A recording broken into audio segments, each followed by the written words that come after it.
আর যদি আমরা এটা ধরে নিই যে একমাত্র পেশা যেটা দিয়ে এই চিকিৎসকরা মানুষের হৃদয়ের ভিতরে প্রবেশ করতে পারে, তাহলে এটা আরেকটা অর্থ।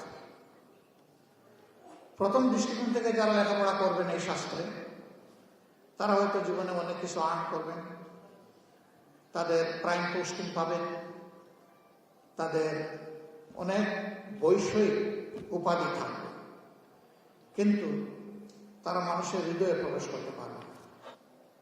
আর দ্বিতীয় যারা আছেন তারা হৃদয়ে প্রবেশ করবেন এবং আল্লাহর ইচ্ছা থাকলে সমাজে তারা ডিগনিটি রিকগনিশন পাবে, যাদেরকে বলা হয় মানবিক চিকিৎসা। এই চিকিৎসা শুধুমাত্র ডিগ্রিদারি চিকিৎসক যারা, তারা না, হ্যান্ডস ফ্রম এ ক্লিনার, সর্বোচ্চ পদে যিনি নির্দিষ্ট চিকিৎসা প্রতিষ্ঠানে থাকবেন, তারা সকলেই চিকিৎসা সেবার অংশ।